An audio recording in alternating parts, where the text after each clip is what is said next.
One book, one place, one point of view, until you turn the page. Have you ever read a book that feels like tuning into a city's heartbeat at 1 in the morning? That's Goodnight Tokyo. It's understated but keeps your attention.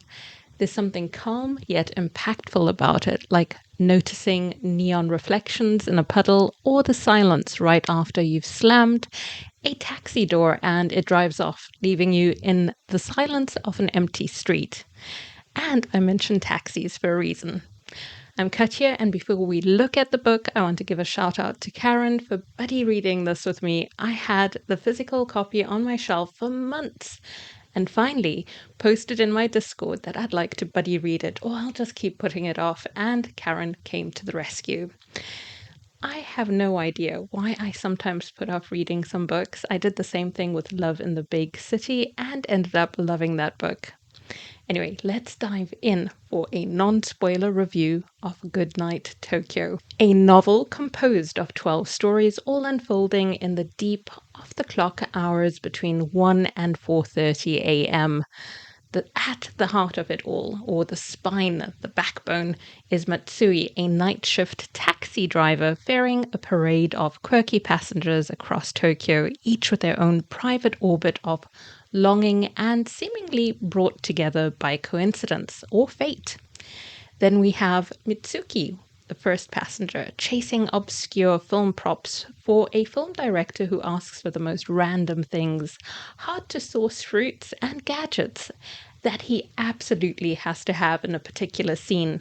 We have Kanako working on a helpline and also searching for her younger brother who vanished like a ghost a few years ago. Shuro, a detective whose cases have started bleeding into movie scripts. That is, his real life has been providing interest to people who love detective stories, and that leads him increasingly on a number of trips to the cinema, though perhaps not for the reasons that we think at first. The book's a tangle of lives caught at the strange time of night and morning where reality bleeds into imagination and people are less guarded about how they speak, dropping formalities and connecting on a level that doesn't always happen in the light of day. Now, I've just mentioned a handful of the characters. There are more. Yoshida doesn't overplay it. The connections that are formed are subtle, perhaps too subtle for some readers.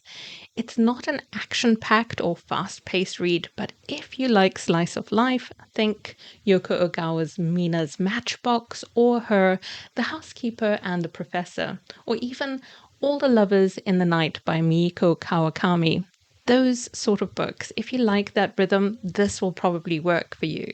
Yoshida's prose is a masterclass in quiet precision. No melodrama, no over-designed symbolism, although there is symbolism with the fruits and the moon. Anyway, just scenes that hum with emotional reverb. And the translation by Hayden Trowell is really elegant, low-key, never flat though.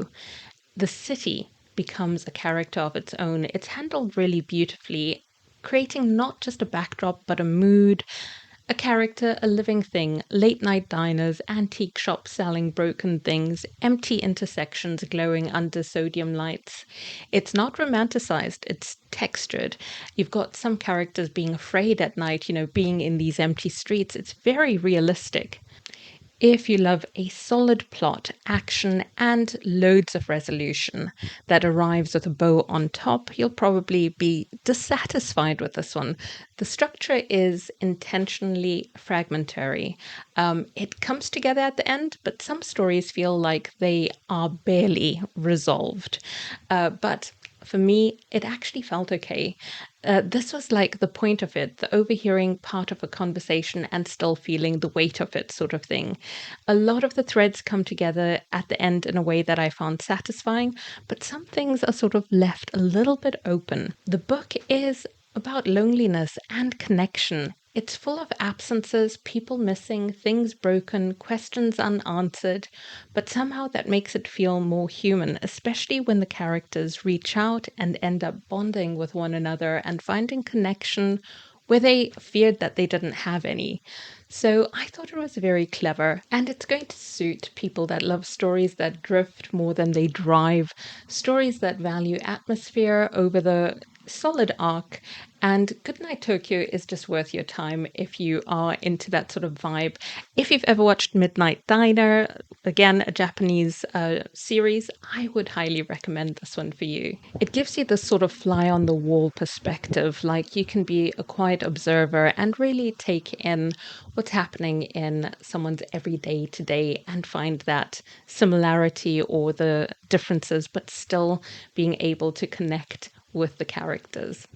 So my rating is 4 out of 5 whispered confessions in the back of a taxi. Let me know in the comments, what is your favorite city as a character novel? For me, this one worked perfectly. I found myself watching YouTube videos as well of walks at midnight through various Tokyo neighborhoods.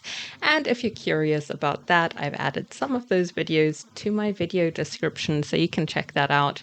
It just sort of like added a little bit extra to my reading of this book. And if you're thinking of buddy reading it with someone, Karen and I read a chapter every evening. And yeah, I thought that worked really well. There's 12 chapters, as we said in the beginning, and it all sort of tied together in that format. Anyway, I'll carry on rambling if I stay on. So I will just say thanks for tuning in and take care.